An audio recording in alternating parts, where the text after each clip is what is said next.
don't know. Like when the drop whole game in the chokehold. I reinvented myself, they sorta hated it. I reinvented myself and upgraded it. Traded in the Jews, copped a couple new ones. Lost a couple friends and got a couple new ones. Upstairs and downstairs, the balcony. These oceanside views, the alchemy. Ain't nothing crazy like the city in the summertime. So when it's winter, I still be on my summer grind.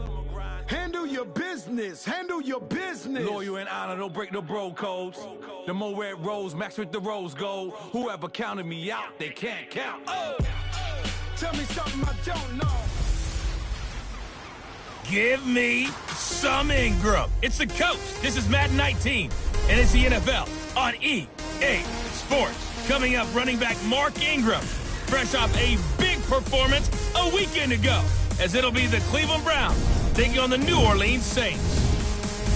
I'll have scores around the league for you at the half, but it's time for a little football.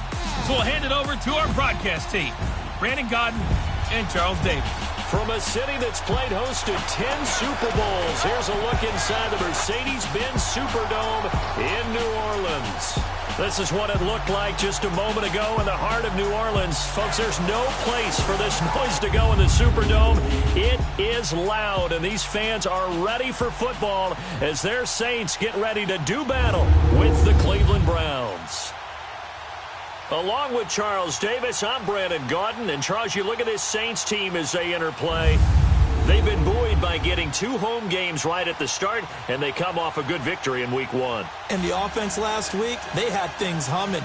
If you're a defensive player, you may get overshadowed a little bit, but you're really buoyed by what your offense is doing. Meanwhile, for the Browns here, they were losers their last time out. They're going to try to get back in the win column, but obviously they're going to have to do that in a hostile environment. And sometimes it actually works to your advantage. Now you've got to band together your team, the us against the world mentality. Let's see if they can use it and get a victory. And a nice return sets them up pretty good here at the 30-yard line. So here come the Browns for their first drive on offense. They'll have the speedy Tyrod Taylor calling the shots, the former Virginia Tech Hokie. Coming off of a loss their last time out, I think he's just seeking to make a bigger impact on the game. He threw a touchdown pass, didn't throw an interception. I think he just wants to jump those numbers up in terms of flinging it around and letting his receivers get into the end zone.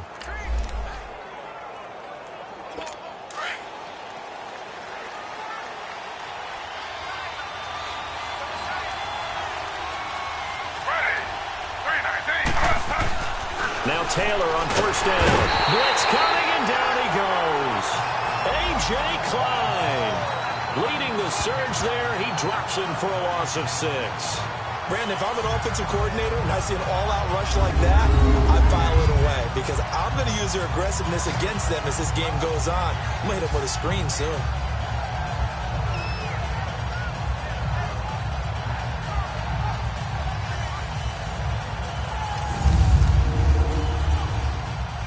Protection certainly going to need to be a bit better here on 2nd and 16.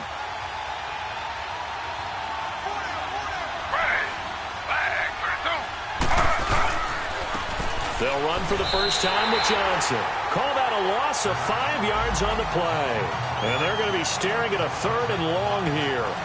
An interesting and intriguing decision there defensively because they kept extra DBs on the field despite seeing the multiple tight end look that came out for the offense. I thought they were going to switch out of it. I didn't know if they felt they didn't have time or what the case was. Well, in any event, the extra speed allowed for great penetration as they stuffed that one behind the line of scrimmage. 3rd and long, it's Taylor. And that is incomplete. You hear the calls for a penalty, but I just don't think so. I think in this situation, the defender was making sure his guy couldn't hold on to the football. So I don't see anything that warranted a flag. No, I'm with you. There was contact, but I'm happy they kept that flag in the back pocket.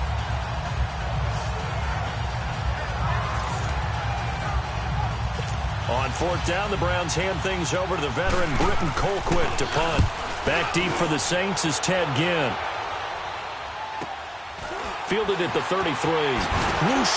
Another miss. Still on his feet. Call that a 46-yard punt, though they did get 9 back on the return. And the Saints will take over with a 1st down and 10. And here come the Saints for their opening drive. They're brought out by a man who needs very little introduction in his 18th year in the NFL, future Hall of Famer Drew Brees. And to say that he knows every bit of the New Orleans offensive playbook, terminology, nuances, and creates a few of his own would actually be an understatement for Drew Brees. He makes everything go with that offense. It makes everyone around him better. Every time he takes a snap, there's a potential for a big play and a touchdown. And incomplete to open things up. He was trying to get it that time to Ted Ginn. And now it's second down. Let's get a quick look at the Saints offense. And running back Mark Ingram is coming into his own as a runner in the NFL. Over 1,000 yards each the last 2 seasons. And now he's teaming with Alvin Kamara in a backfield where both of them can run the football effectively and both of them can catch it out of the backfield as well. So now 2nd and 10 after the incompletion on first down. Ready. Brees now. And Thomas has it. And he'll be taken down, but not before he gets into enemy territory. The numbers for Thomas from last week's effort. I asked him before the game, did you know that you were close to 200 last week? He said, oh, yeah, I knew I was right on the doorstep, just short of it, but a touchdown as well. Heck of a game. I like that he was honest with you because they always know. They keep track in their head. They understand their yardage. But how'd you like to be the defense this week? This was a week of open field tackling practice because you know he's going to get his catches. The key is to limit him after the catch, put him on the ground. Now a play fake here on first down. He's got it to Ingram, complete. And he gets this inside the 35-yard line. 17 more yards on that one as they keep the drive rolling. Nice little nifty play for him there. Yeah, that's the ability to read a defense and utilize players that don't often get picked up in coverage easily. And I'm talking about being able to use the backside of the backfield. Because I know that when I used to cover, hey, we got everybody oh, he just snuck out there, and they just got a nice first down there. What do we love to say? Get those backs into space, right? And they were able to do that there. Nice pickup on first down.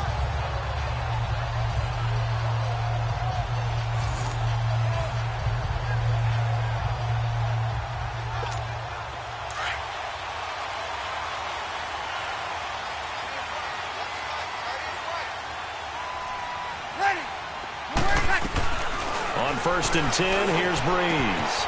That's caught by Meredith right side. And he's able to get it down to the 25-yard line. 7 yards, the pickup on the pitch and catch. And forget about the run to set up the pass. They're just coming out throwing. Forget trying to set anything up. They feel like they have the advantage. They feel like they have the matchups, and they're just attacking right now. Yep, going to the air on the opening drive.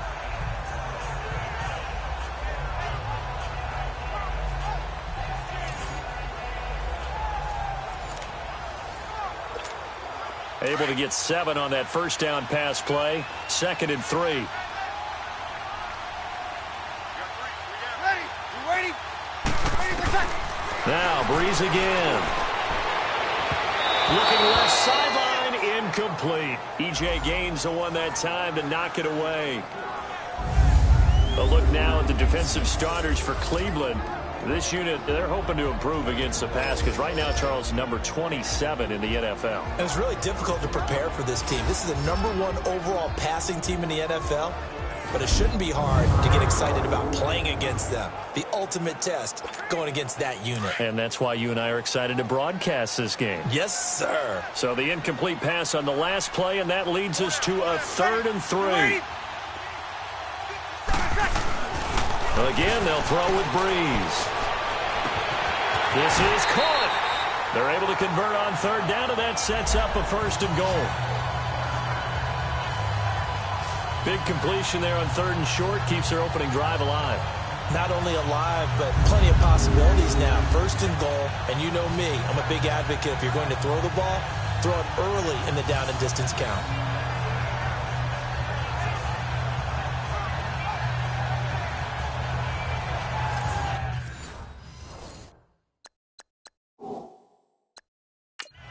So it's challenge time. The referee's tablet coming out. And the big question, Charles, did that football break the plane to the goal line? They just need any part of the ball to cross the goal line in order for it to count. And remember, it's got to be indisputable, though. Sometimes we think it's going to be there. We can't really find it on the tablet. So we'll see what the final call is going to be.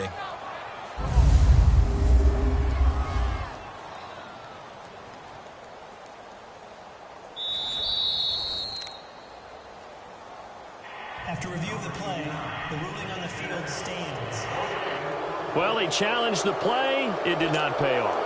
And that means he lost a timeout in that challenge. And as a coach, you hate that. Don't know if you took the advice of the player, you threw it yourself, but it didn't go your way. At the end of the day, it all comes back to the head coach. He has the final determination on whether to actually challenge the play or not. In this case, it didn't pay off for him. And he's got it. Touchdown, Saints. Josh Hill, his first touchdown of the new season. And the Saints have taken the early lead. They scored the most points of anyone on opening weekend, and now first quarter touchdown here. And while there's no guarantee that all the points they scored in opening weekend are going to hold up and be the average all year long, they're certainly starting to set that type of a pace. And what you do with that is you put in the heads of all of your opponents, we got to really be ready on defense because these guys know how to put the ball in the end zone. You think they can keep piling on the points like this? I think they can if they're prepared to adjust and adapt because they won't see the same defenses week in and week out. Morstead, the punter, out to kick it off. This is taken just shy of the 10 here. And a good return as he'll be stopped just shy of the 30-yard line. And now Cleveland geared up to take the field. And on the last go-around, they really couldn't get anything going. They had to punt from deep inside their own territory, which means you're going to lose the field position battle as a general rule. What they're looking for now is a little more consistency, move the ball at least a few times on offense, get a couple of first downs, and hopefully flip the field. Yeah, just something to build off of. That's what they're looking for here. And the big boys up front in the trenches, what do you think of the O-line, Charles? I love them because this is a group that's so cohesive. They know what the man next to them is going to do at all times, and they operate as a terrific unit. Taylor incomplete on first down. Here's 2nd and 10.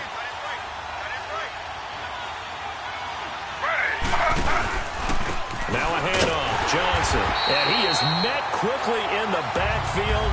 Down he goes, folded like a lawn chair. So he loses 3 yards there. Now 3rd down. He has elite instincts from his linebacker spot. He's able to diagnose the run and flies in like a missile to stop that one behind the line of scrimmage.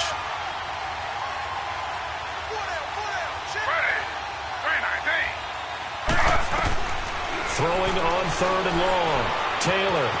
Throw left side, caught by the tight end Njoku. And he's taken down, but not before getting this across midfield and just shy of the 40. And a big 32-yard play on 3rd. Just the first quarter of tackling going to be so important going forward. They've got to limit plays like that.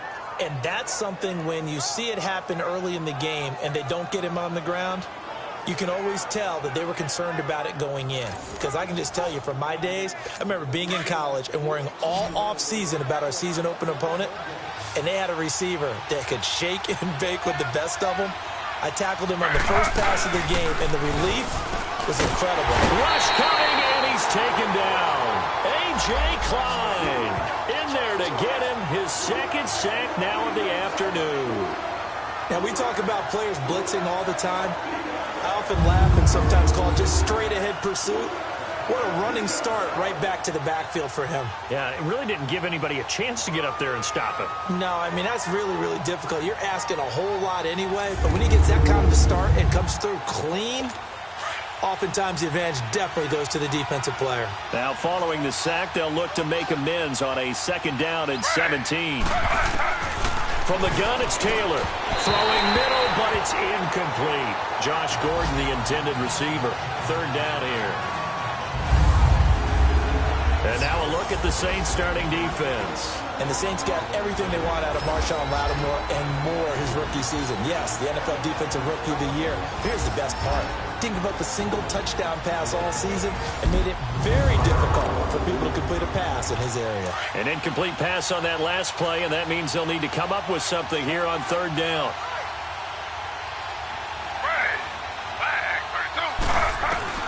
From the shotgun, it's Taylor.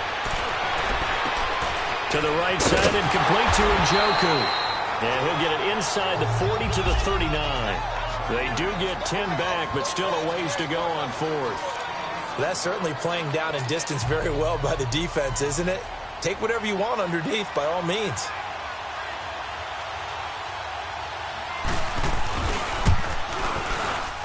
And this is off target to the left. Didn't get there anyway. It's no good. And this score will stay right where it is. Everything looked good. Good snap, good hold. Sometimes, though, the ball just doesn't want to go where you want it. And this one winds up no good.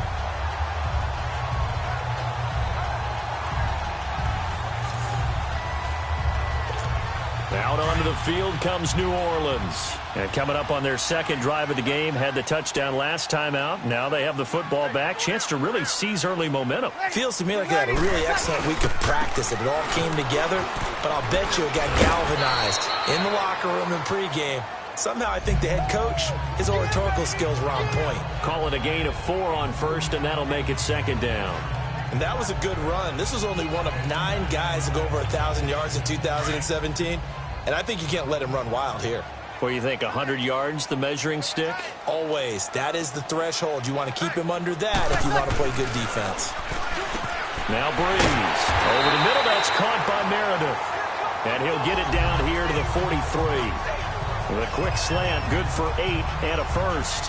This has to go down as one of the simpler routes in the playbook, but oh so effective. Nice completion there. Keeps the sticks moving.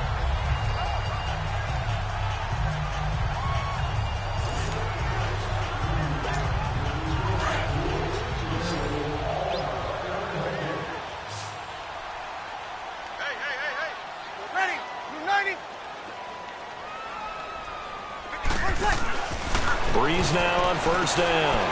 Caught outside by Ginn. And he gets this inside the 35-yard line. Give him 10 yards on that one, and that'll earn him a fresh set of downs. And a good quarterback facing zone coverage. If he has just a little bit of time to survey the scene, that's what's going to happen. No doubt about it. If there's no pressure, he's going to continue to pick them apart because he'll have all that time to find someone open downfield. You can only cover for so long. So maybe they want to go to a zone blitz scheme, get a little bit more pressure. Remember when Carolina did that against Denver? They lost the game ultimately. They dropped the defensive end out, and he ended up with an interception in that game in Super Bowl 50. Maybe some sort of scheme like that to try and get more pressure at the passer. They don't want it, fellas. They don't want it. Keep playing hard, fellas. All day. So they had the big loss on that first down pass play and facing a second and long. Ready? Yellow weighty, yellow weighty. Now Breeze.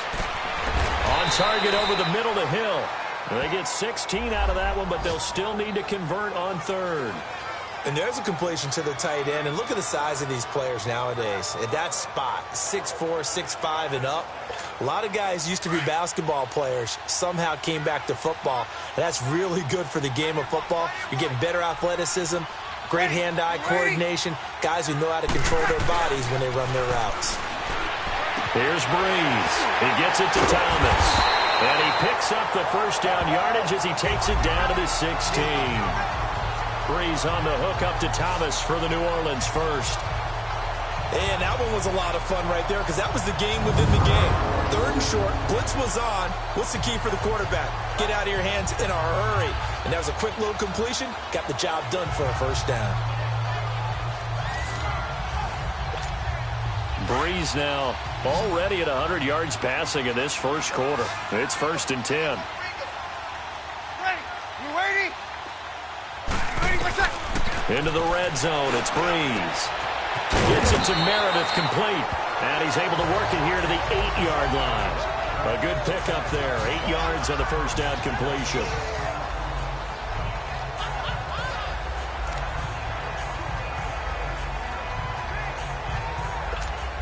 Facing a 2nd and 2 after that last catch, good for 8 yards.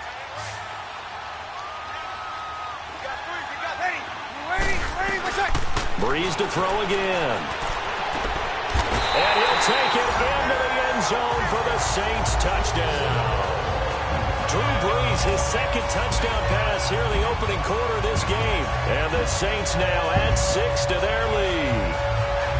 Still 1st first quarter, 2 receiving touchdowns for him. How are they going to slow him down? I think they're thinking about altering their game plan. Whatever they came in with, now maybe you switch a better cover guy to him. Or you make sure you have more people in his general area wherever he lines up to at least try and discourage them from throwing the ball to him. Lutz will look to add the extra point. Lutz good on the extra point, and it's now 14-0.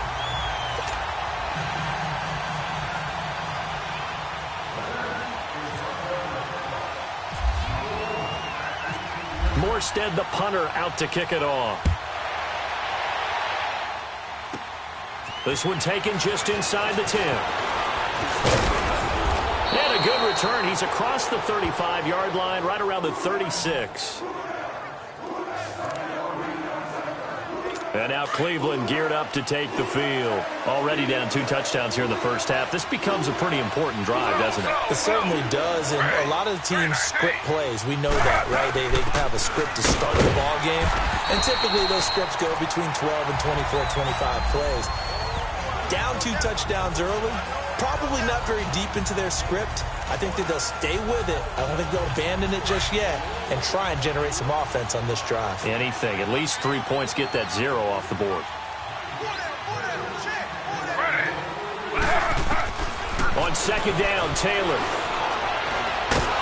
Nowhere to escape, and he goes down. Alex Okafor in there to bring him down for a loss of 7.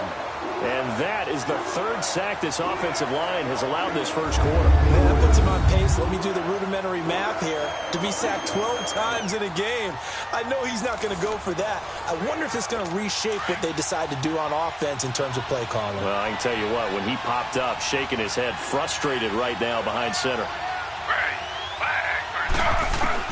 Here's Taylor, throwing on 3rd and long.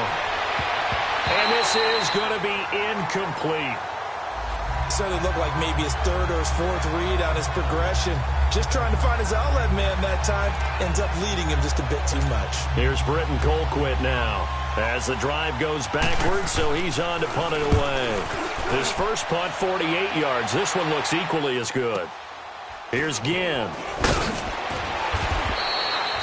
A big kick that time, 52 yards. And possession will switch hands, 1st and 10. Out onto the field comes New Orleans. And right now they're saying, hey, let's keep this going. 2 drives, 2 touchdowns. Yeah, can't ask for a better start than that, can you? I mean, this is the way you practice it. This is the way you rehearse it. But right now, the play calling, they're locked in really well. They go play action here on 1st down. Now Breeze lost the football.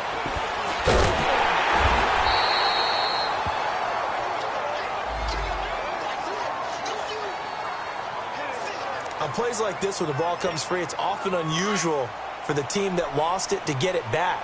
Because this is a quarterback. The ball gets away from him. Everyone else is trying to execute what they're supposed to do on offense. They're usually looking in the other direction, downfield, or moved away from him. In this case, though, a teammate is able to come up with the ball. Now, meanwhile, a pass that should have been intercepted, but it winds up falling incomplete.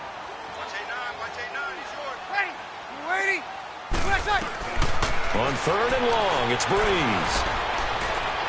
Hill shedding the tackle. He is going to find Hill here. And they're going to get this one up to the 35-yard line.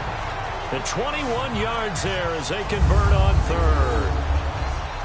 They've looked his way quite a bit, and in my estimation, as well they should. Well, that's now 5 catches in this first half alone. And he picks up another 1st down. He's been an important part of their offense here early. Breeze now 12 of 15 throwing the ball, 80% so far, and it's 1st and 10. Shotgun now for Breeze. Completes this one to Meredith. 12 more yards there and another 1st down. And defensively, they were in zone coverage there. Do you have to be a little careful? You're losing playing against a good quarterback like he is to not play too much zone? Yeah, you have to be careful about how much time you're giving up. I think it's a good point you just brought up. So maybe if you still want to play zone, you go to a zone blitz scheme, and you can drop anyone out of your defensive front, defensive end, defensive tackle. It doesn't matter. You just exchange someone to bring more pressure towards the quarterback and still try and cover downfield. 15 more there, and they're on a roll. It's another first down. Defensively, they just lost him. He was waving his arms saying, I'm wide open. They found it. Yeah, and it's so interesting about when a receiver starts to wave his arms because some guys, right off the line of scrimmage, they declare themselves open. You know, those guys throw the one arm up, hit me right now. In this case, he was so wide open that he was frantically trying to get his attention to make sure he got the football.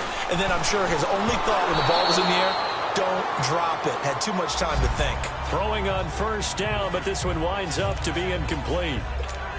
And that's one he's got to be happy to have back. There wasn't a hole open in the zone. You'd have to think on early downs like that first down there, need to be a little bit more careful. Yeah, fortunately for him, got a couple more downs to play with. Breeze now to throw. He hits his target, left side, Watson. It's a loss of 2, now third down. And never good on a pass completion there to go the wrong way, lost yardage. No, for some reason, it seems to work better when you throw it downfield or you can move the ball downfield running it that way, doesn't it? But in this case, if you're the defensive guys, you're energized, executed well, and you caused a lost yardage play. That's going to feel good and look great in film.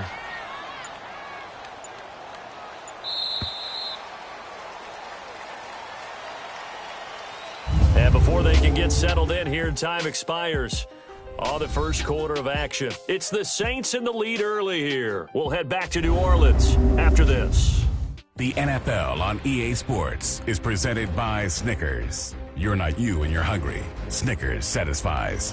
With Charles Davis, I'm Brandon Gaudin. It's Saints football to begin quarter number 2. They're in the midst of a nice drive, but facing a 3rd and long here.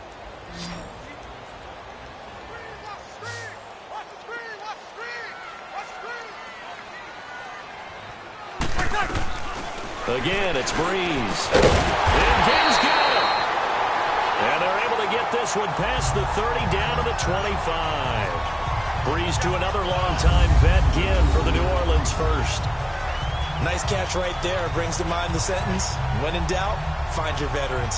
I used to laugh back in the day when they would call guys like him crafty veterans. You get up in your 30s, you're still playing receiver, but you're around that long at that position, you're doing something right. Just remember this, when he was young, he thought the crafty veteran was simply a guy who couldn't run anymore. Now he understands a little bit better.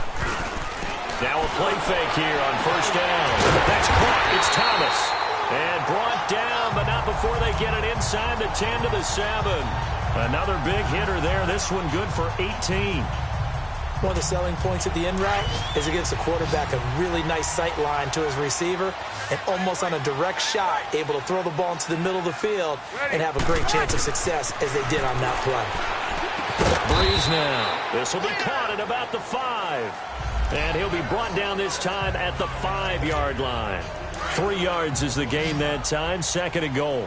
One thing you're hoping for when you run drag routes, you're able to hit a receiver in stride, and he can pick up a lot of yardage after the catch. But in this situation, the defense was effective, able to stop. And he's got him. It's caught in the end zone. Touchdown, New Orleans. Drew Brees does it again. 3 first-half touchdown passes for him now. And the Saints add on to their lead. Good start to the season for him. He had the touchdown last week in the opener and a second one in week 2 now. How about the pace he's already established, right? Not sure he can keep it up for an entire season, but don't burst the bubble because he thinks that he can. Do guys go into a season with a goal for touchdown scored or yardage? What do you think? I think every single one of the guys who's going to touch the football, they all have those types of goals. They all have those types of thoughts. And then they just have to see how the season unfolds if they can stay with it. Unfolding so far so good for him. And a good effort on the return there. Gets him across the 30 to the 33-yard line. And now Cleveland geared up to take the field. And some dangerous territory. You're already down 3 scores. A 3-and-out here or an inability to put any points up. This one might be over by half. Yeah, and what you also have to guard against is calling every play for a big shot downfield. You know, thinking you're going to get all these points back on one drive. You're not. And last time I looked, it's still the first half. I'm not saying you have ultimate patience here, but you also don't have to go ahead and force everything either. On second down, here's Taylor. Incomplete. He was looking to get it to Jarvis Landry that time, and it'll bring up third down. Charles, he doesn't seem to be particularly in tune with his receivers, just 2 for 7 throwing the football, but he did seem really locked in before the game. Yeah, and that has to do with receivers sometimes. Sometimes the defenders knock them off their routes, and you're usually putting yourselves 1, 2, 3 cut balls out of his hands to the receiver. In this case, might be off by a half step either way. They've got to find a way to get back in sync. And now the third down throw incomplete as well. Here's Britton Colquitt now. He's been a busy man here in this first half as he gets it away. Now it's Ginn.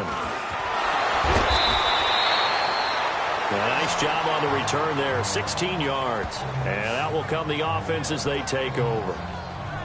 Out onto the field comes New Orleans. And the ledger for them so far looks pretty good, doesn't it? It certainly does. Touchdown, touchdown, touchdown. Not sure it can be much better than that. They've got to feel very good about the groove that they're in at this stage of the game. Throwing on first down is Breeze. Throwing a slant pattern here complete. And he'll be taken down, but not before he gets into enemy territory. When we watch Drew Brees practice, the thing that always strikes us is after every throw he makes, he continues to go through his progressions. You know, so he gets that muscle memory. Okay, in a game, if I don't have this throw I just made, I might have this one, I might have that one. It's amazing.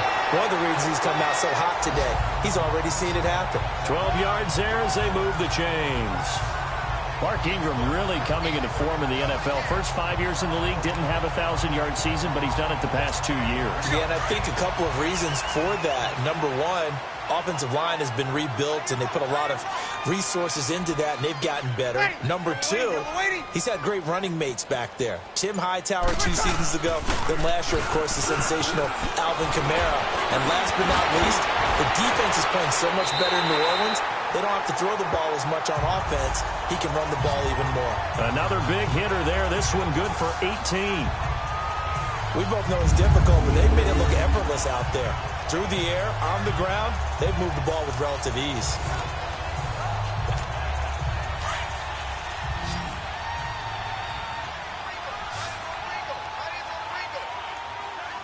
Ready, yellow lady, yellow lady.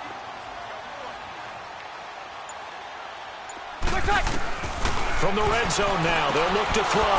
Over the middle, open is Thomas. And able to break one tackle, but then quickly brought down. But a nice little gain. A gain of 6 there on first.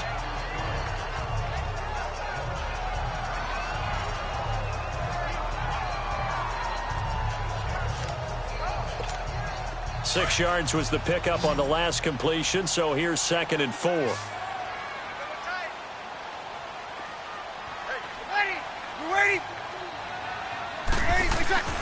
Now Breeze. This is caught, and he'll be taken down at the 2-yard line. 2 touchdowns for him already in this first half. This one good for a first down. And with that completion, he's now north of 200 yards here in the first half. Boy, a tough start for the secondary defensively. It is, and it's got to put a dent in their confidence. And, you know, you always want to keep that up and feel like you can always bounce back after plays. But with the kind of numbers he's putting up here, it's starting to wear on them a little bit, I think. So they're looking at each other and trying to figure out what defense will work and how can they play better without getting beat deep for big passes. Now a throw to the end zone on first down, but it winds up incomplete. That is the first time that they've targeted him that he has not come down with a catch. He's caught everything that's been thrown his way, a dominant pass receiver that can break down any defense, because when he's doing that kind of work, it really hurts you on the back end. And now Breeze wants the football. And this is going to result in losing yardage. They're driven back to the 8-yard line.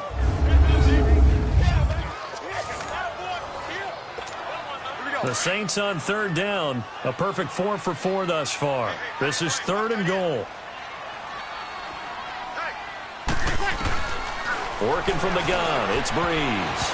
And it falls incomplete after almost being intercepted. A pick there would have been great. The good news for the defense now, it's 4th down. Not only was the call spot on, How about the execution of that defense right there? Zone was absolutely locked up tight. He was trying to force it in there on third down. But if there's a time to force it, he felt like he needed to make a play, right? Yeah, exactly right. Third down, you got to try and find something. There's nothing available there for him. That drive took him inside the 10. Good job defensively to hold him to 3. Yeah, I like how you did that. Give a little tip of the cap to the stop troops there because they didn't give up a touchdown in that situation, right? Made them kick the field goal. And, yeah, points went against them, but that feels a whole lot better running off the field. This is taken just shy of the 10 here. And he's up across the 25 and down at the 28-yard line. And now Cleveland geared up to take the field. And with this deficit, you can't have too many more drives like the last drive where you had to punt it away. You know what I would tell my offense right here? The punter doesn't exist, guys. He doesn't even exist. He's not a team anymore. I just cut him, all right? So you've got to go out and create some offense for us here and give us some points. No way does that guy get on the field on this drive. Poor punter. Yeah, it wasn't his fault. But, hey, listen, there's got to be casualties at times. We're trying to win a game. When you're struggling on offense, you're looking for anything possible to get you going. Sometimes you do it like basketball teams that don't normally press. You put a press on, bring people to life, make them move a little bit quicker. Maybe that'll help them as they head towards the half.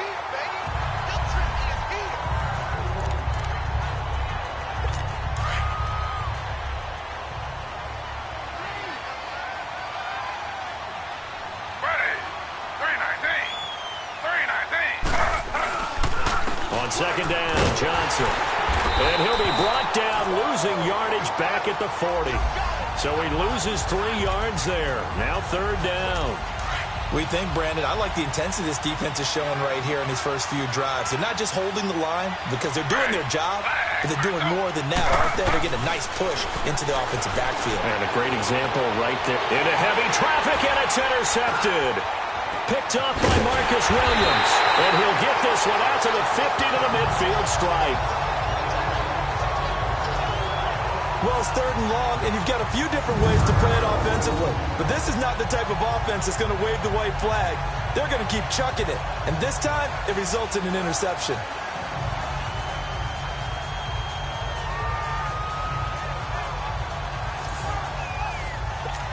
Out onto the field comes New Orleans. And last time they got 3 points, but it was a chip shot field goal. And when you go to the sideline after a chip shot field goal, maybe the offense not too happy.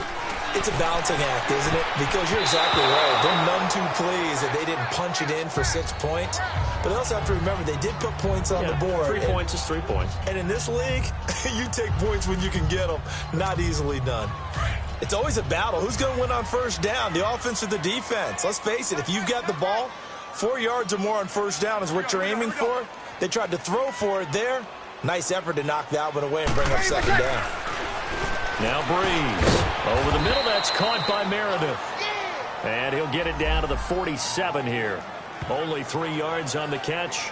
It's third down. The Saints on third down. They've been near perfect. 4 for 5 to this point. This is 3rd and 7. From the gun, it's Breeze. He's going to air one out. And he can't quite intercept it. Zone coverage, free safety was there. Couldn't come up with it, and now it's 4th down. I think it's pretty safe to say that when you're up 3 touchdowns, the last thing you want to do is hang one up there and put it in jeopardy and possibly get it intercepted. Got a nice lead. You should be able to protect it. But if you get careless with the football, look out. And good hustle here as this is going to be blown dead right at the 9-yard line.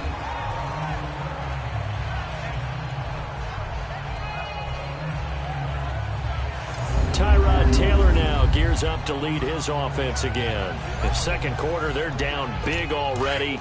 He's struggling as well. They've got to find something here. He's got to find something on this drive. And sometimes you take on all that extra pressure on yourself, and maybe you have to disperse it a little bit. Lean on some other people. Lean on your teammates. Find someone who can take the pressure off and get the ball in their hands for a while. Or this, if he doesn't, this is getting out of hand, or it could get worse. They'll hand it off now, Johnson. And he is met in his tracks behind the line of scrimmage. They'll lose a yard, and it brings up third. We just saw another example of how the defense is winning this game. Really at the point of attack, the offensive line's just getting pushed around. I think now as a play caller, you've got to give them a little bit of help. Maybe keep your tight ends a little bit more. Maybe the running backs help you a little bit with the pass blocking.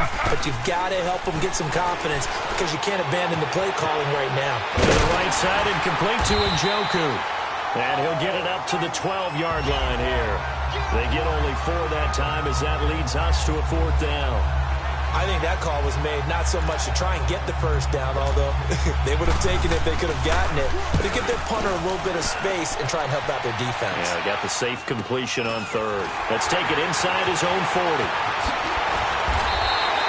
A good return there, call it 13 yards. And the Saints will have a short field in front of them. They take over here, 1st and 10. Mark Ingram now gears up to help lead this offense back out there. He's been good. His guys are winning. So far, the recipe working here in the second quarter. And he doesn't like to just tote the rock. He wants to carry his team on his back, and that's what he's done throughout this game. Yeah, he's done that. He'll be hoping to continue that trend. Oh, that was dangerous. Threw it into coverage, almost picked, but instead they'll keep it on 2nd down. He's lucky to be getting that one back. After what they've done with him all day long with all the targets trying to go after him, he's obviously gotten smart, and his pride has kicked in. Made a terrific play. So a nice job to break the 1 tackle, but not much daylight after that as he's brought down. And that's one of the reasons you like to blitz even on rundowns. It confuses the blocking assignments. It doesn't allow those offensive linemen to get up to the 2nd level.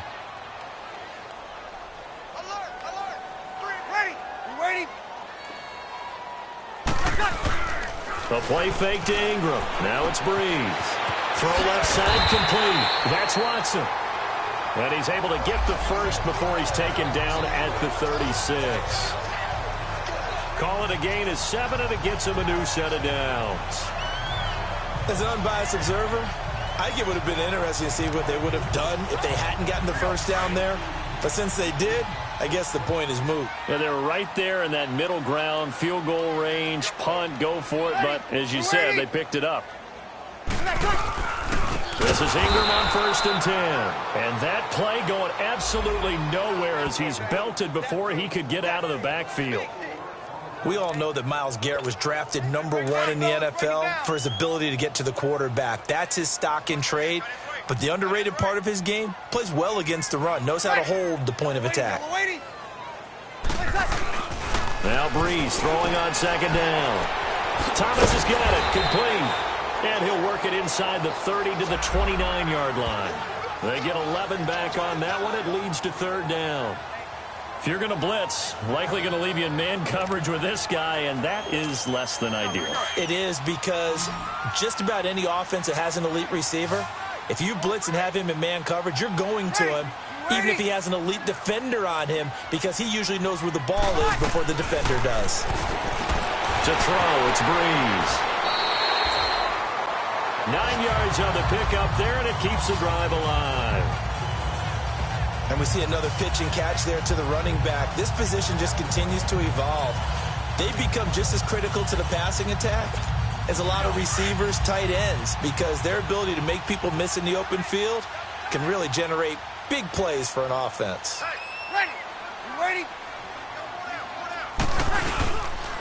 Back to the running game. It's Ingram. And he'll at least get him inside the red zone here, down to about the 19.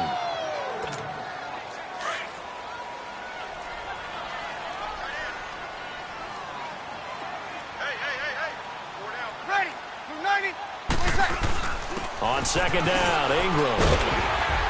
And they've got it inside the 10 at the 8. It's a good gain of 11, sets him up 1st and goal. Tremendous blocking by the interior of the offensive line. They didn't just gash him there. They blasted a gaping hole for him to gallop through. And if he comes back to the huddle, he better be giving them a whole lot of credit and thanking them for that much space to rumble. Here's Breeze to throw. And down he goes. Pressure gets him back at the 14. Well, there's still time to rectify this situation, because the silver lining, they took a sack on 1st and goal. But that close to the goal line, that still definitely hurts.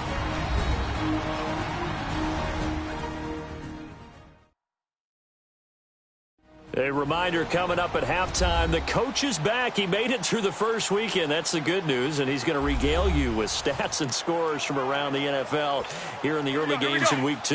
You think he questioned coming back for Week 2 having to work with us? I think he did. He's just happy that he is far away in Orlando. On second down, here's Breeze.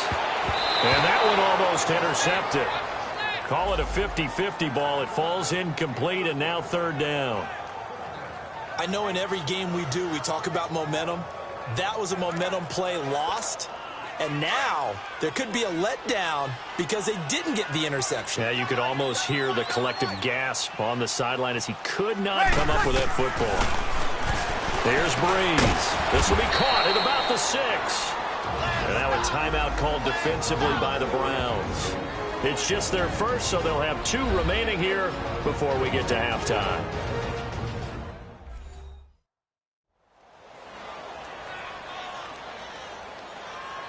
The defense, they got a little bit of a breather. Now they're back and set as we resume play.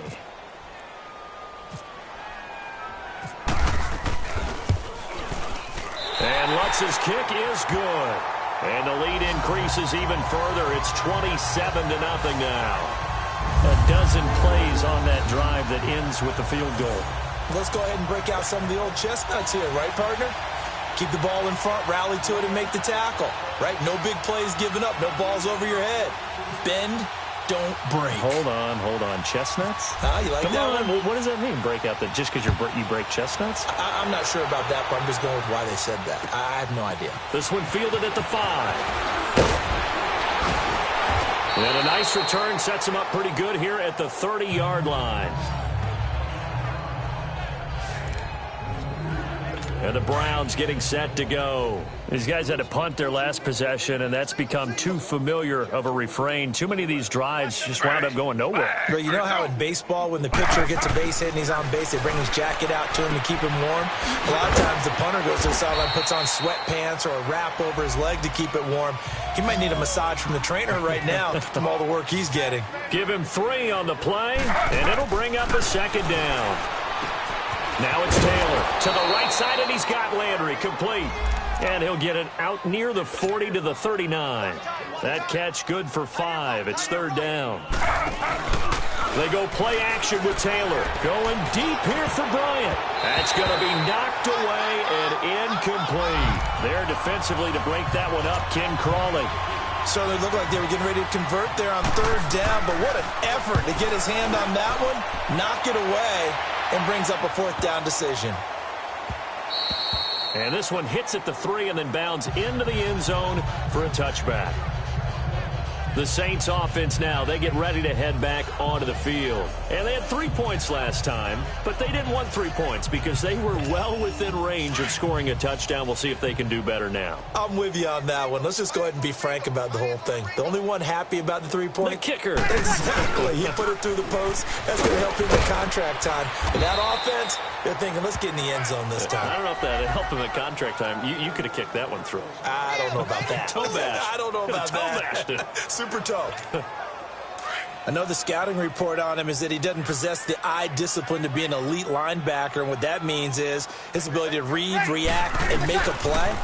But on that one, he looked like one of those guys. He's going to look deep down the field. So the long attempt falls innocently to the ground, and it brings up third.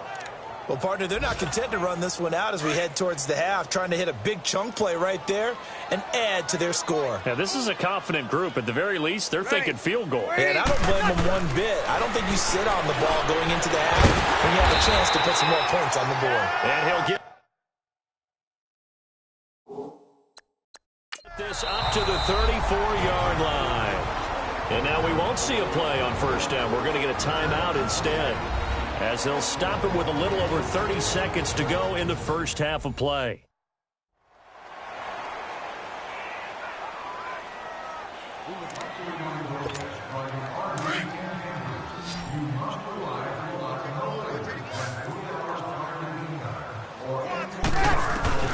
On first and 10, here's Breeze. Over the middle, it's Thomas. And able to get this one across the 45 before he's brought down. Now the Saints will use their third and final timeout as it comes with 22 seconds to go here in half number 1.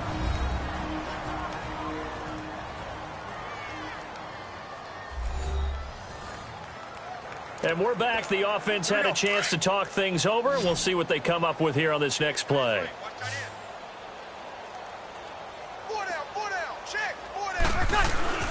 On first down, Breeze. And lucky to get away with one there. That one nearly picked. Second down.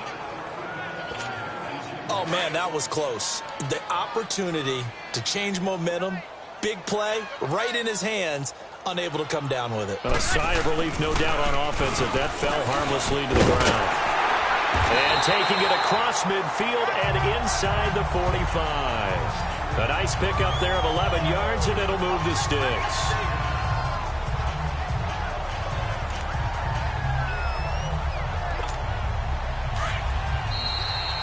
So it's halftime here in New Orleans with the Saints out in front. As we'll get you over to Orlando, where standing by is Jonathan Coachman. He has our EA Sports halftime report. Okay, Brandon, we'll get you back to you and Charles in a bit. But first, it's time for a trip around the NFL following an eventful opening weekend. Let's see what's happening in Week 2.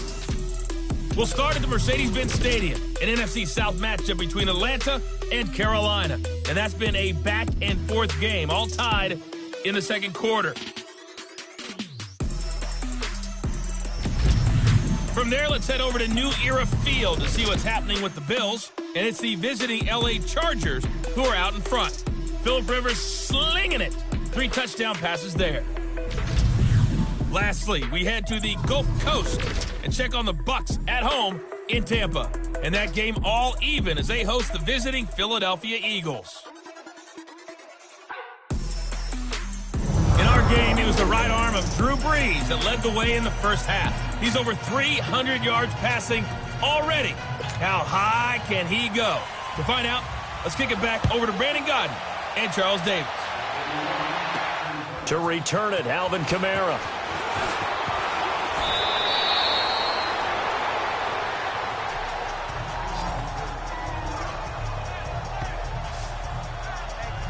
Out come the Saints now. They'll go on offense first here to begin the third quarter.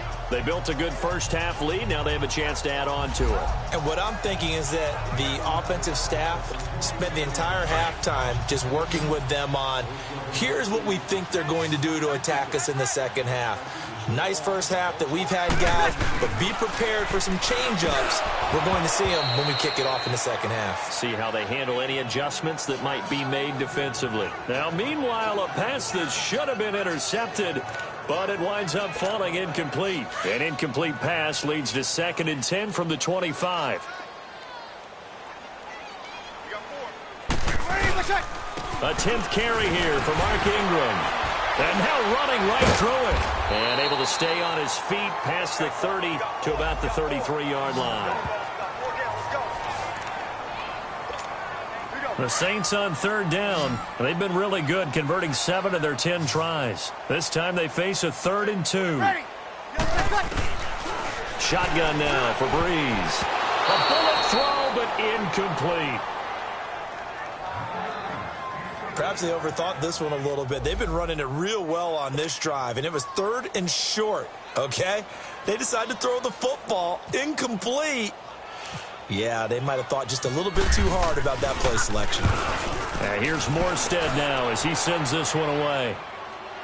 Fair catch signaled for and taken just shy of the 30-yard line. Just 34 yards on the punt there, no return. And the Browns will take over, 1st and 10. Here's the Browns now. They get set for their first possession of the third quarter. These guys had to punt last time. It has not been a very fruitful game offensively thus far. They haven't even made a trip to the red zone. And I know that everyone's going crazy on that sideline because that drives you berserk to come off the field. Not really. And he's taken down here by the Saints. Cameron Jordan in there to get him for what will be a loss of 13 yards. Jordan coming off a Pro Bowl campaign in 2017. 3rd time he's had that honor. And he continues to play better and better as his career extends. Think about it this way. 4th in the league last year in sacks with 13. helped the New Orleans Saints defense improve overall and help lead them to the playoffs. And now he shares Pro Bowl honors with his father, Steve, who was a Pro Bowl tight end in the NFL. And he'll maybe get back to the line of scrimmage, but no more than that. That one good for the completion percentage, but no gain. It'll be third down. Pass complete, but no gain. No yards. Yeah. So you file that as unsuccessful. Yeah, you do, don't you? Except on the stats, throwing the ball. Get a completion. You get a catch. Yeah. But still, no yardage. Okay. Now a shot taken on third down, but it's going to wind up incomplete. Another drive comes and goes. Still nothing on the scoreboard. Yeah, and when the second half comes, you know, it's real easy to get discouraged and wonder if you're ever going to get things started. You just got to fight through it. Got to keep pounding away. Taken from just outside the 30. Very good return that time. 18 yards. And the offense will take over with a new set of downs. Out is the Saints offense now as they get ready to take over here. They were forced to punt last time, and I doubt sincerely that they'll have to punt here because they're gifted with terrific field position. I don't even want to think about the idea that they would end up punting starting with this type of field position. Neither do they. Great starting spot, great opportunity to run your full playbook. They want to take a shot here, they can go ahead and do it. And he's going to take this across the 50 into Browns territory. He'll get a nice chunk there on the first down run, and it's 2nd and 4. Alvin Kamara really settling into the league in his second season. And, of course, he came out of Tennessee, but not a lot of people remember he started at Alabama. He did and got caught in that big mix of running backs at Bama. And they like those bigger, thicker runners, those guys who can break down defenses through the middle. Alvin Kamara ended up leaving Alabama, going to a junior college for a while. I believe he went to Hutchinson Junior College before matriculating at Tennessee and finding his way to the NFL, where he is now a star. That's a staple of this offense. Drag route to the tight end. Yeah, he's unable to use his size to break off much more yardage after the catch, but still an effective gain nonetheless. Now a play fake here on first down. He hits his target, left side, Watson. And the stop here will come at the 38-yard line. The completion good for 3, and it's 2nd down. And, partner, I think that's a great example that not all tight ends are created equal, because everything was right. Got the completion, but he's not one of the more dynamic guys in the league. So even though he caught it, couldn't turn it into much more. Breeze hands to Ingram. And he works it to the 30-yard line here, right at the 30. It goes as a gain of 8, and it moves the chains. We use the word relentless a lot with guys who are aggressive on the field. In this case, it really fits, doesn't it? How about his ability to break tackles and his feet never stop moving?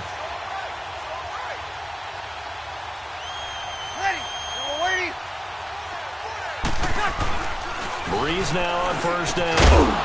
Quick throw, that's complete on the inside slam. And they'll be inside the 25 now at the 24. A gain of 6 there on first. Nothing fancy on first down, but a very consistent type of a play. Hit that slant. A lot of people call it an extension of the running game, and it can be if that pass is completed, because you hit a guy on the run like that, he often can go for big yardage. Sets him up nicely for 2nd down, staying ahead of schedule. And that's off the mark, incomplete. Didn't have a receiver open downfield, and as it turned out, couldn't even find his outlet man because of the coverage. It's way too tight. Unable to find anyone open. From the gun on third down, Breeze. That's complete to Meredith. And he is into the end zone. Touchdown, New Orleans. 4 touchdown passes now for Drew Brees. And the Saints are pouring it on. You have fun with this one, partner? I am. I mean, he's been fun to watch under center. We always talk about, getting to the next level, right? When we see people get into the zone, this guy's in the master class right now. What a performance he's putting on, just carving them up. 4 touchdown passes, carving them up is right. Seems like everything he throws is going to be a completion and going in the end zone. Lutz with the extra point, and the lead will swell by 1 more. So that winds up a 7-play drive all told. And it ends with a touchdown for New Orleans. Morstead, the punter, out to kick it off. This will be fielded at the 8. And he'll take it past the 25 and up to the 28-yard line. And now Cleveland geared up to take the field. And right now these guys, they're shuffling a little bit, maybe doubting, because 3 straight drives have ended with them punting the football away. Yeah, so you start pointing fingers at each other a little bit, asking nowhere to escape, and he goes down. Cameron Jordan in there to pick up his 2nd sack now of the afternoon. Brandon, I think you understand the type of afternoon this offensive line is having. It is a long one for them. Long for you to spend it with me. Long for them trying to block those guys. They've given up a whole lot of sacks, and the speed and quickness of that defensive line is eating them alive. On 2nd down, Taylor. Looking sideline, incomplete. Des Bryant, the intended receiver. And it's 3rd down. But not to get too overcritical there, because he knows what he's doing, but his shoulders looked a little off kilter there when he threw that. I don't think you're being overly critical there. You're just analyzing it, and he gets those shoulders right. That pass will go from incomplete to complete. And he's got some space here. It's a gain of 7, and that'll bring up 4th down. Here's Britton Colquitt now. He's been one of their few bright spots so far. Fielded just inside the 20. 21 yards. Well done on the return.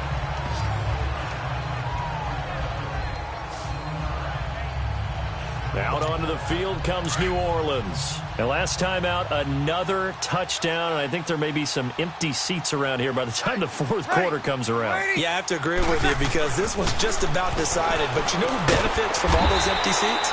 You and me, trying to get to the airport. That's the road true. to be fairly clear that is by the time we have to leave the booth. 7 yards, the pickup on the pitch and catch. Now that's staying ahead of the chains. Really good pickup on 1st down, hitting the tight end there. Now it brings up a 2nd and manageable. Just found a hole in that zone. Able to get 7 on that 1st down pass play. 2nd and 3. Ready. Breeze gives it up to Ingram. Oh, now he bowls him over. And taking it across midfield and inside the 45. A nice pickup there, 10 yards, and it'll move the sticks. For a lot of guys playing this game, there's no better feeling than running right through a tackle. He's able to lower his center of gravity and churn his legs for a really nice pickup. Here we go.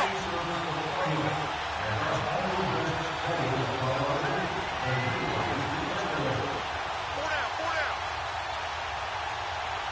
57. Mike, 57. Hey, watch the slip. Ingram again, a 1st down carry. And blocked down, but able to get it to their 30-yard line. Back-to-back nice gains. That one for 14 yards and another 1st. They're trying to show that they can run the ball and protect this lead. Give it to the backs, play a little bit of keep away, don't you think? And that's probably a good philosophy at this point, going to make that defense stand up and stop them.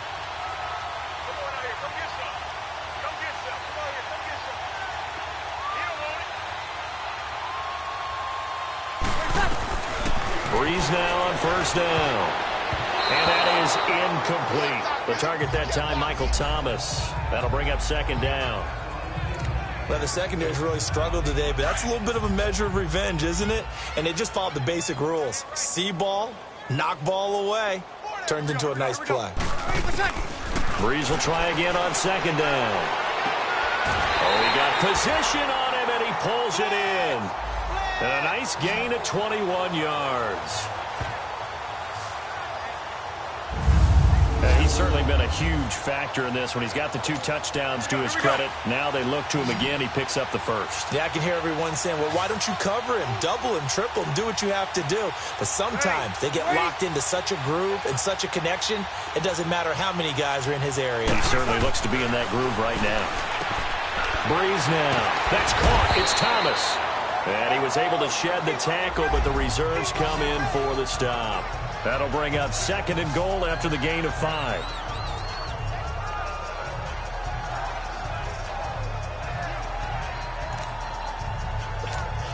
So the ball position now at the 3. Here's 2nd and goal. Ready. We waiting.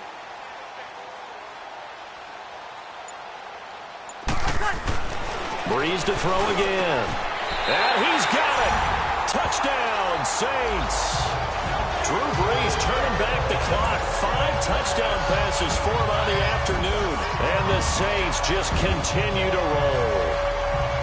And this is obviously quite a performance. And most of the time when we talk about someone putting a team on their back, I think we're talking about a guy who runs the football. In this case, it's a guy out wide catching it, and he's done exactly that.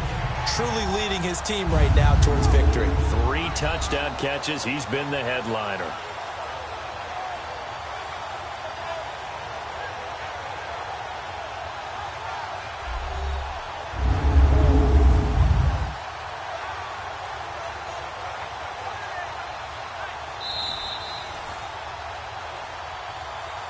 After review of the play, the ruling on the field stands. It took them an extra look, but they found out it is a touchdown indeed. The official says this one counts. Lutz good on the extra point, and that will extend this big lead. So that drives 7 plays in length, and it all culminates in a Saints touchdown.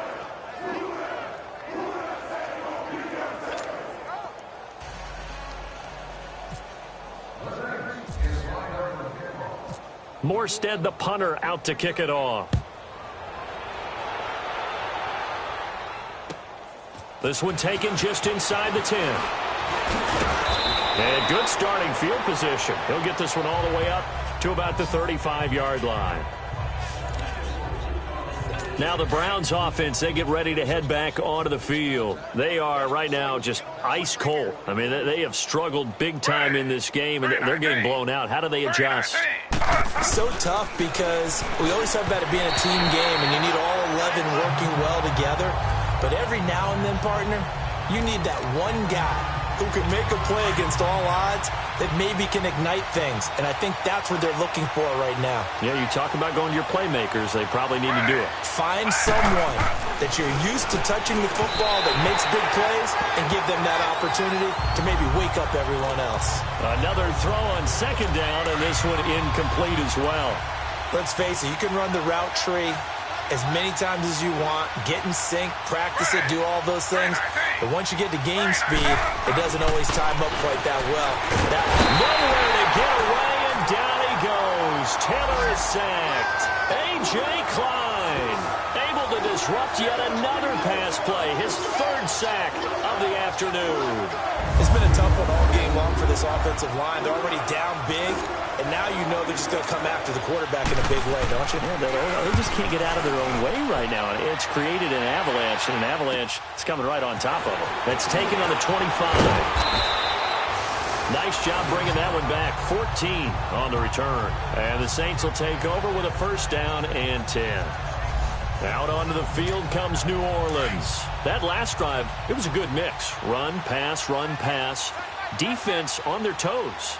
And what really helps out in a big way is when you're doing the run-pass mix and everything's working, that means that they're guessing wrong every time on defense. They think you're going to pass when you run and vice versa. I would continue that, and when they finally draw a beat on you, maybe you mix it up a little bit, a little play action and throw it away. And will they maintain that balance? Time to find out.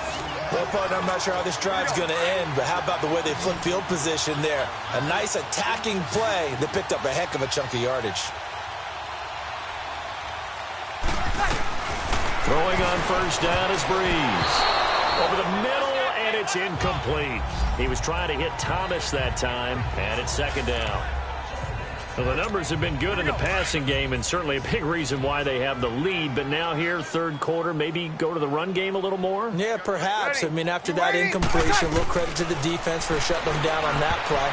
Maybe you try and run the football a little bit more in this spot. But they have to feel good about how they've been throwing it overall.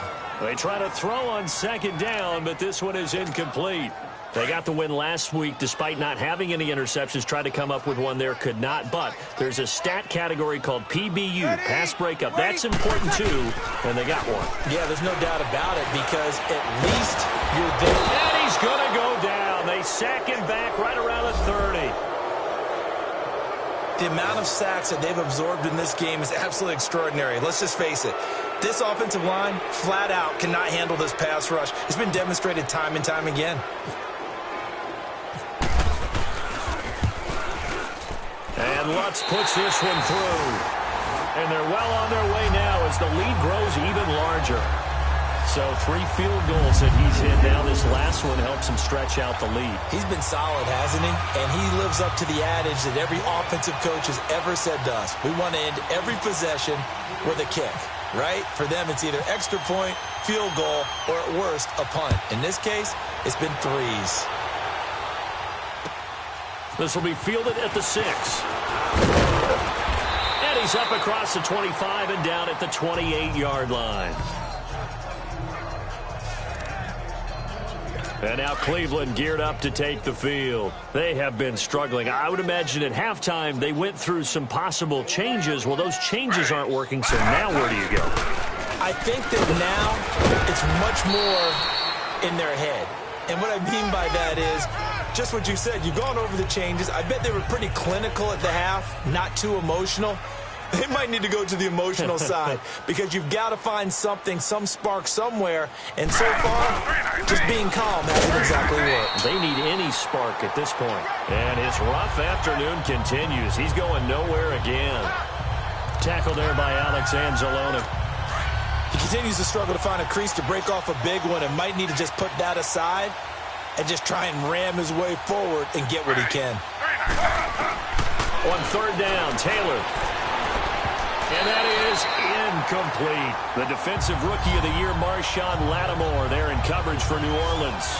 Well, that's a perfect example of how he was named NFC Defensive Player of the Week from last week's game. He is just all around the football right now, isn't he? That he is, and it's funny because I talked with the coaching staff about drills that they do in practice, and one of them is called matching hands. And as soon as that hand is launched by the quarterback, you throw up the opposite hand and match that hand with the QB, and oftentimes you're able to knock it away, as we just saw there. A good starting spot for the Saints as they come up 1st and 10.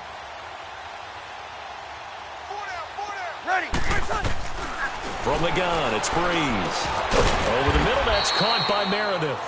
And he'll get up to the 43-yard line. 7 yards the pickup on the pitch and catch.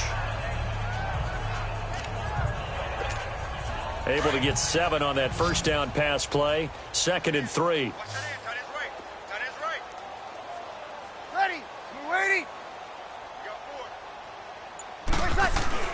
Throwing now is Breeze. Again has it complete. And he'll be brought down right at the 45-yard line. Now it looks like we'll get a timeout as there's a Saints player down here on the field. Well, he gets attended to. We'll step aside.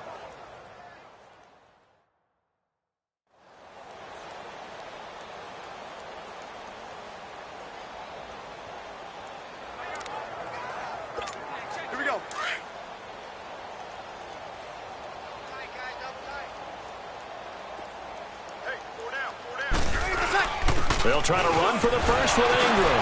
And now running right through it. And taking it across midfield and inside the 45. They pick up 12 on the play there, and they move the chains. Now, this is an example of breaking down a defense because on a lot of these runs, he's getting past the point of attack, and guess what he's doing? Forcing the secondary guys to have to make a lot of tackles. Ready. You ready?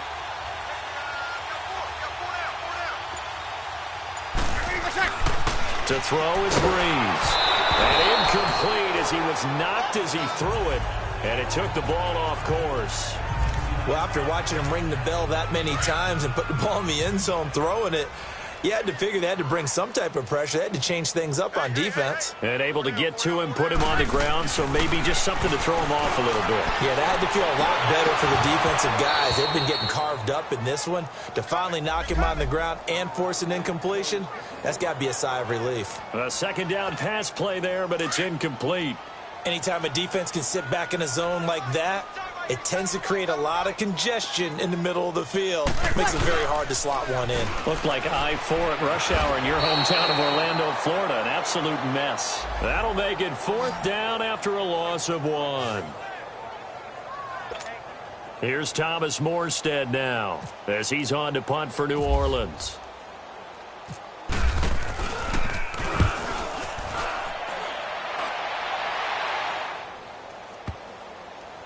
Oh, and what a play on special teams here. This is going to be down inside the 5, all the way down at the 2-yard line.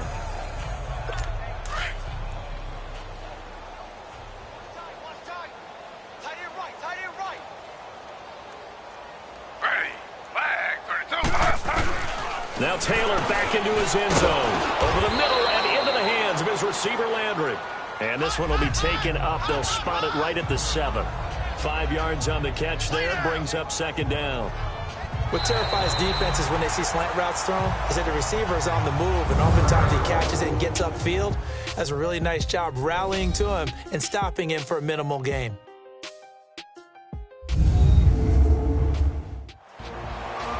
Back now here live in New Orleans. And this is a blowout so far as we get set for the fourth quarter. A very one-sided affair. 2nd and 5 after the 5-yard completion on first down.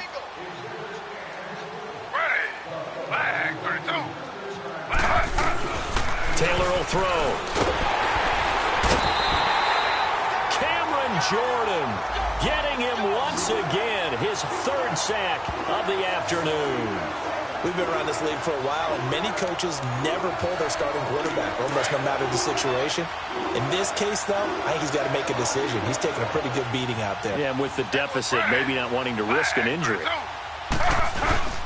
On 3rd down, Johnson fighting to get back to the goal line. I don't think he got there. He did not get back there. It's a safety.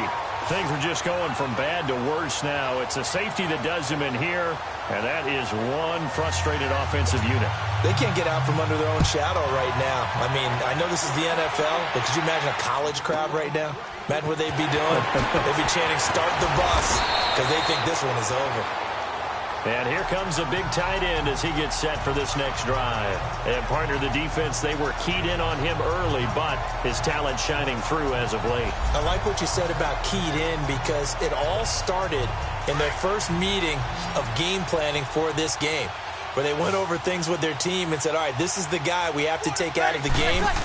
Make sure you get enough coverage on him, all the different defenses. Sometimes you run everything you've got in the first half, and they adjust in the second half and start to play better. 9 yards is the pick up there, and they'll have a 2nd and 1. Well, early on, we talked about the key being keeping him under 100 yards. Forget that. He's over that mark now. And that rushing total for him has correlated into a big win for his team.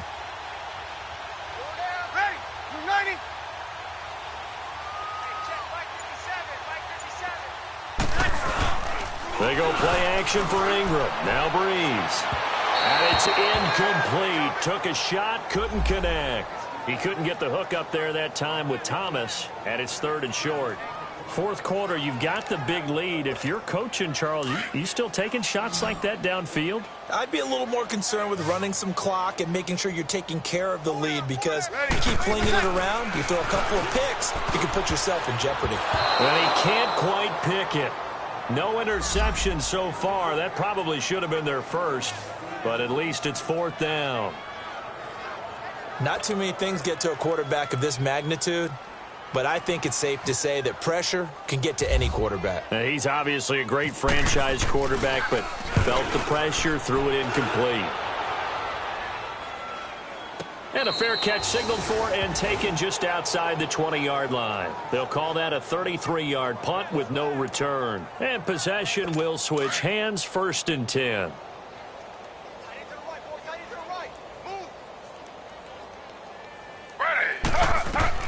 Throwing now, Taylor on 1st down. And they're not able to hook up there. Incomplete. They were looking for Johnson that time. And that'll bring up 2nd down. He started out having some troubles back in the first half connecting with his receivers. Really hasn't gotten a whole lot better. Yeah, he's at less than 50%, and you and I both know that just won't do. So I would think about spreading things out, putting it on the receivers, make them win those one-on-one battles on the perimeter and find their way open. On 2nd down, Taylor's throw incomplete. And incomplete here, so a little razzle-dazzle on that one, but they couldn't hook up, and it's 3rd down. Now Taylor on 3rd down. And that will be incomplete as well. Another wayward pass. You know, things started out poorly in this game, and to be frank, they just really haven't gotten much better. And all that does is embolden the secondary. They feel good about what's going on, and they just play better and better. Give them 11 yards that time on the return. The Saints coming out now to take the field. And this game comfortably in hand. The scoreboard speaks for itself, but you still got your starting quarterback out there. When do you go to the backup, let him get some time? And that's one of the great questions in the NFL, Brandon, because I'm just going to tell you, in the 2015 season, I commentated on 3 games in a row that were blowouts. And in none of them did the starting quarterback ever come out of the game for the team that had a big lead. And in each instance, I asked the coaches later on, why didn't you do that? And they all looked at me and said, just don't really do that in the NFL. You know, these guys play, and we just play them all the way through. Now, in certain situations, they will take them out, but for the most part, they're not as worried and concerned about getting them out of the game. And that's always puzzled me a little bit. On third down, Mark Ingram. And he'll be brought down right at the 45-yard line. That'll be good for 6, but now it's 4th down. Despite the blitz, they're still able to pick up a nice solid gain. The disadvantage of blitzing often alters the normal spacing and run fits and leaves creases like they were able to exploit right there. And he deserves a bronze leg as he gets this one away. And a fair catch called for and made just outside the 15-yard line. That'll go as a punt of 34 yards that time. And out will come the offense as they take over.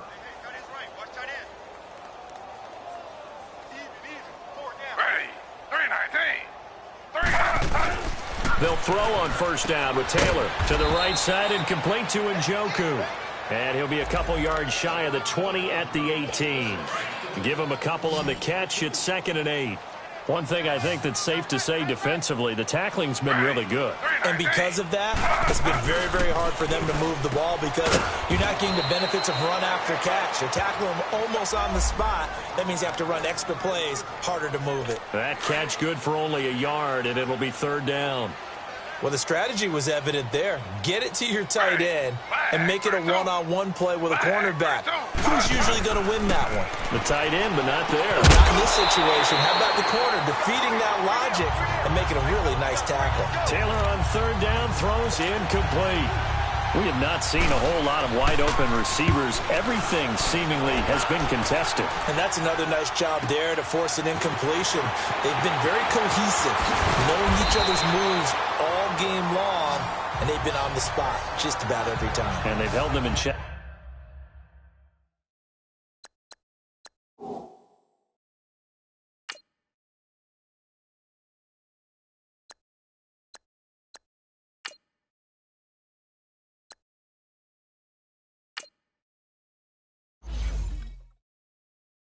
On the scoreboard.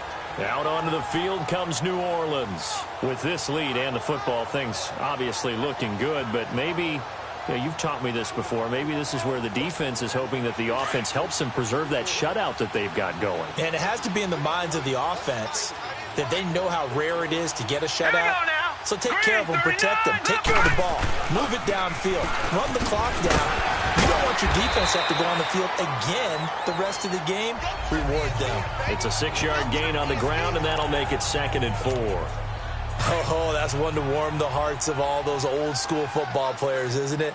Tough, hard, gritty run, got behind his pads, bowled over a few people. Look at that one, right up the gut. Shot through 3 quarters, no reason to lighten up now. A throw there, but that's going to wind up incomplete. And incomplete here, so a little razzle-dazzle on that one, but they couldn't hook up, and it's 3rd down. Savage from the 50. Over the middle, open is Thomas. 83 yards receiving now for him on the afternoon as he's got a first down here. He's been the go-to guy. They needed a big play there on 3rd down. Went his way. It worked out. Doesn't matter whether they've scouted it or that they think he's going to get the ball. He has a knack for finding his way open and completing the connection. Let's go! Now Ingram, he's been busy today. They'll wind up getting 4 down to the 36. Bottom line, they want to keep this clock rolling, so they'll take that one right there. They just want to keep falling forward, and they won't put the onus on the big fellas up front in order to bring this one home.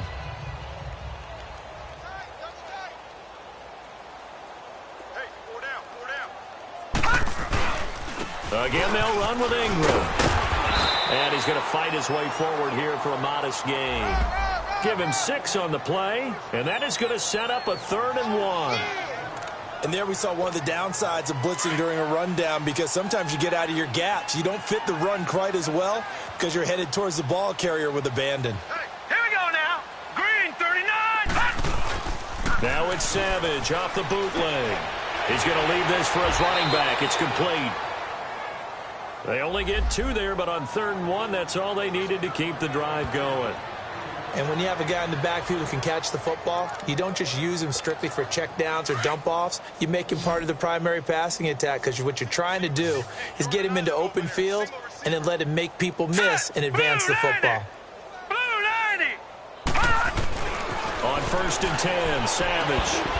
Throw left side, taken in by Meredith. And he'll take this into the end zone. Now, hold on here. We do have a flag down. So let's see what this is about. Pass interference. Defense. They've done a good job on these receivers. Pretty much held them in check. They're a little too close for comfort. And you're always looking for a play to get you going, right? You're looking for someone to make one. But maybe this penalty, this pass interference call, that can help shake them loose. The 1st down throw coming. Savage. And his throw's going to be incomplete. Derek Kindred there to get a hand on that one. Let's give some credit to the defensive guys on that play. Able to bat that one away. Sure looked like they were trying to hit the corner route. So after the incompletion on 1st, now 2nd and 10. To throw again. Savage. And he'll take it into the end zone for the Saints touchdown. Ted Ginn, his first touchdown here of the new campaign. And the Saints are pouring it on. So another score there. Often you talk about the 3 phases of the game. Defense, offense, special teams. It's been a clean sweep in this one, hasn't it? It certainly has. They've been pretty dominant throughout this game. And privately, the head coach will add a 4th phase. That's the coaching. And he'll tell the ownership that as he tries to negotiate a new contract off of this win. So they are looking strong here in the 4th quarter. So that drive in total 8 plays. And it ends with a touchdown for New Orleans. Morstead, the punter, out to kick it off. This will be fielded at the 8. And a nice return sets him up pretty good here at the 30-yard line. And now Cleveland geared up to take the field. And on the last go-around, they really couldn't get anything going. They had to punt from deep inside their own territory, which means you're going to lose the field position battle as a general rule. And the Saints pressure gets him. Brought down for a sack. Cameron Jordan in there to drop him for his 5th sack of the year. That right now, that's a defeated team out there. I think you can see it totally in their body language. Hands on hips, heads low. It's just been a struggle from the start. Yeah, this team has been thoroughly beaten right from the word go. Now Taylor to throw on 2nd down. Looking middle, and it's incomplete. A hat tip to P.J. Williams there defensively, making sure that one didn't find its target. And we just saw another example. These cornerbacks have played tight coverage all game long. Might start wanting to think about a few double, triple move routes to try and shake their guys free. You're right, they have had no room to breathe.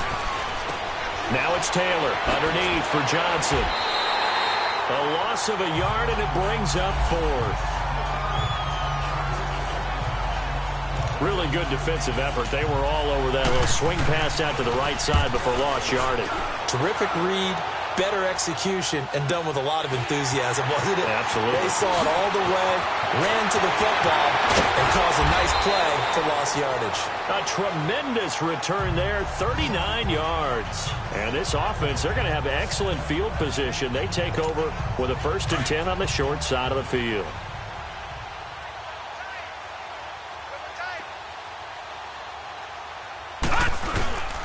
And a 20th carry now for Ingram. Heck of a broken tackle and able to work this down near the 23. A good run there on 1st down, and it'll leave them with a 2nd and 2. Well, they'll take that every time with a lead. 1st down, 4th quarter, getting 8 yards. You love that. They will take it, and you have to ask the defensive guys, why did you give it? I mean, you know the situation. You're down, have to stop them, have to get the football back. But 8 yards on first down puts them back on their heels. And he'll be brought down at the 21, just shy of the 20 in the red zone. 3 yards there, good enough to keep the drive moving. Savage now 4 of 6 since taking over, and he's got a first down. Now let's go. Blue 90. Blue 90. Now a handoff to Ingram. He'll get it inside the red zone, but only for a couple down to the 19. That's a good play by the guys on the defensive side of the ball. Held him to a gain of 2. And that changes the playbook a little bit now for the guy calling plays. 2nd and 8. Now he's got to probably think about going to the air instead of maybe staying with the ground game. Leopard. Leopard. Here's Savage now on 2nd. That's going to be caught at the 10-yard line. And he is into the end zone. Touchdown, New Orleans. Cameron Meredith, his 3rd touchdown of the game and 4th on the year. And the Saints just continue to roll. There's no doubt in my mind. And do you hear that? Do you hear the... It's not scales, right? No. I don't hear scales. Do I actually hear a tune being warbled? I think the fat lady's humming. Yeah, she's doing more than humming. She's belting it out right now. She's going. She's full bore. Yeah, this thing is flat out finished. Lutz with the extra point, and the lead will swell by 1 more. Morstead, the punter, out to kick it off. This will be fielded at the 8. And a nice job there as he gets this one up just shy of the 35-yard line at the 34. Now whistles, and we've got a man down. A man down here following the kickoff. While the trainers take a look, we'll step aside.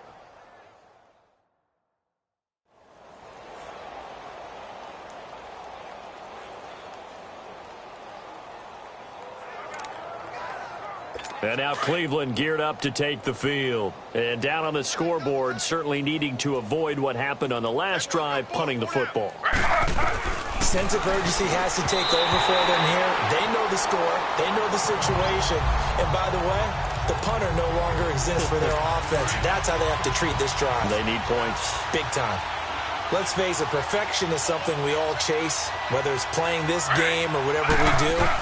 Hard to attain, but that's what they were searching for as that pass goes incomplete. The throw by Taylor there, knocked away and incomplete. This has been a really nice day for the defense. They've made it so difficult to find open receivers because they're able to squeeze the passing lanes down. A lot of what they're doing is communicating. Receivers in one area, receivers in another area. They're almost what they call passing them off from one defender to the next, even in zone defenses, and making it very hard to find an open spot for the quarterback to deliver the ball.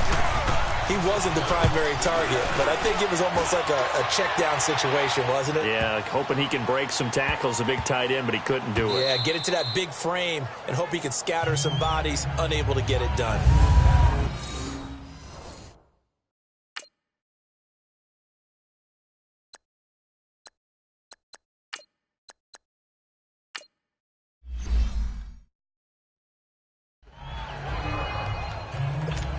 And now the Saints get set to trot out there. We've got a lopsided game here. I don't know, Charles, what does the handbook say that we discuss when we've got a game like this in the 4th quarter? Hold on a second. Let me thumb to the proper page on that. Know what it says? What? Let's discuss how we got here. This is a dominant performance, where they took control of this game, how they've managed to keep control of this game, and then we go ahead and think about how we're going to leave here and get to the airport. In a lopsided blowout, the roads are usually open. Let's go! Red 38! Ingram again, pushing through the contact, and he'll get it up to the 12-yard line here. Just 4 yards on the pickup, but that's good enough to extend the drive. So many teams want to throw the ball in this situation nowadays, but I love watching a team that has enough confidence to go ahead and run the football. In that situation, that's almost a tendency breaker. Come on, let's go! White 90! White 90!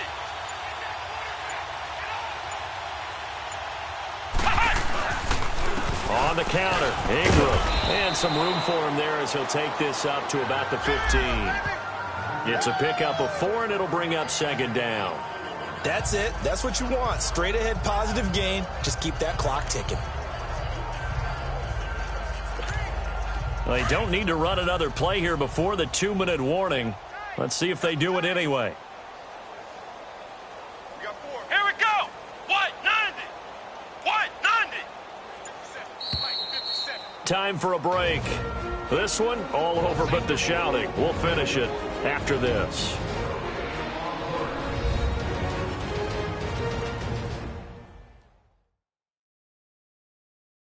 So it's Saints football as we get you reset. And let's see what they've come up with offensively after having time to talk it over.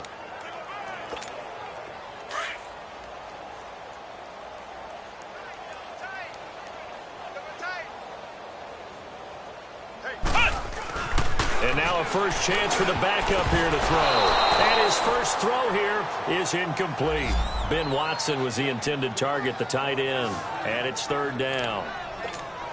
When you see passes knocked down by those guys I call the frustrated fullbacks, the linebackers, you know that in their zone coverage, they were able to drop, see the ball thrown, and react to it very quickly. On 3rd down, it's Ingram. So he got free of 1 tackle but couldn't do a whole lot else. It's a gain of 5 on the play, and it'll bring up a 4th down. You know, we might start getting some props here in the booth. You know, that one that says the D and then the fence that you put up next to it? How about that? They brought out the jumbo package and still couldn't move them off the line of scrimmage enough to pick up that first down. Impressive. They were ready defensively for that jumbo set.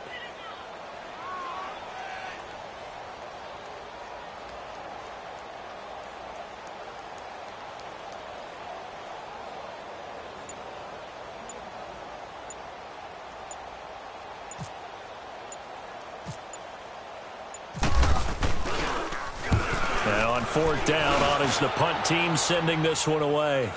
But fortunately, he's able to recover his own fumble, or that could have been trouble. I know there's no magnet in the ball, but sometimes for the punt returner, after such a scramble, it sort of feels that way, doesn't it?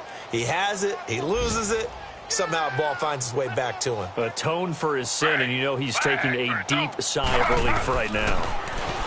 Now Taylor. That's Njoku over the middle.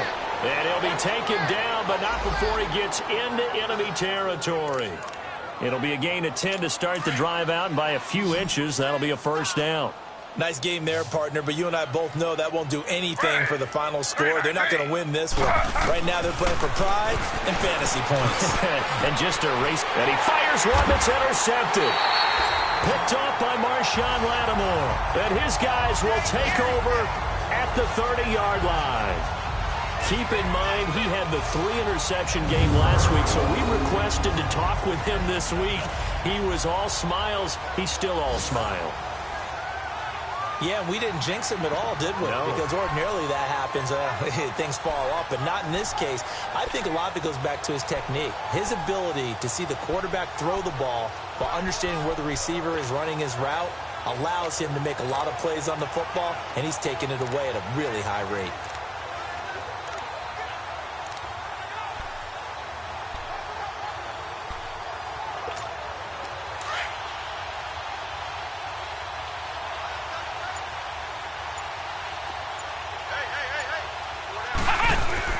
Now it looks like he'll throw here. And he'll be hit as he releases it, and that'll fall incomplete. Trying to get that one to his tight end, and they've been trying to get the ball to him, but as of yet, unable to successfully complete one. But you know there's usually a nice comfort zone in throwing to the tight end. Great sight lines, usually right in the middle of the field. A handoff. It's Mark Ingram. Found a little room there as he's up to about the 37. Now it looks like we'll get a timeout as there's a Saints player down here on the field. We'll check on his status when we get back.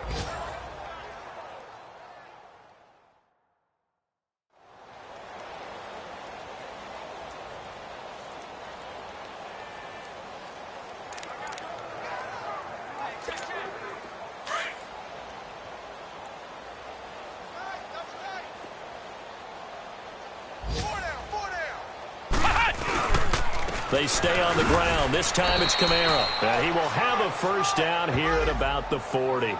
Give him 3 yards and a fresh set of downs. On third down, that's a good job of situational football and understanding where the first down marker was and getting there.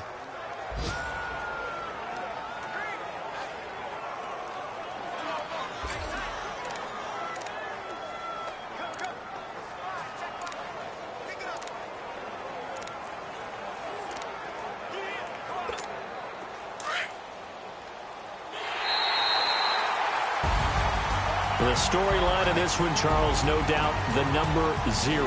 Zilch, nada. A shutout so hard to do in the NFL. It really is, and what an accomplishment, because you feel that not just on the defensive side, but as a full team. There's a lot of pride that goes into shutting out an opponent. And how about that 0 on the scoreboard for them, going along with those zeros in the time column, too. So for the Saints, they used a favorable early schedule to their advantage as they move to 2-0. And they'll hit the road next week to take on the Atlanta Falcons. Meanwhile, for Cleveland, they'll drop to 0-2. And they'll be back home next week for a date with the New York Jets. I'm Brandon Gaudin. Certainly have to thank Charles Davis, my broadcast partner, and our entire crew. We'll catch you next time right here. It's the NFL on EA Sports.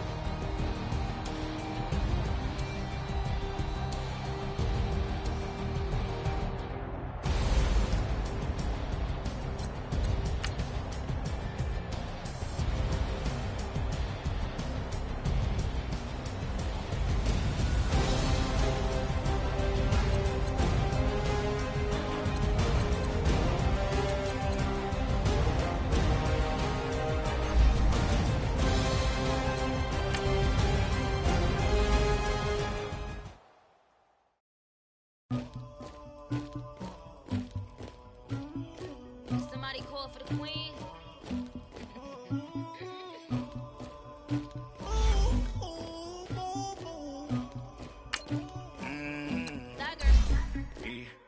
I never get anybody, but I got something to do with it. I got the streets on my back, carry it like I'm moving the.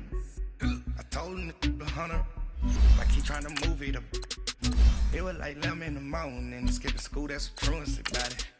Made me sleep rest in the morning, by the morning. I had me some breaks by the morning. I had a sister by the morning. I got on a meat, no pneumonia. The rats keep me up on these foliage.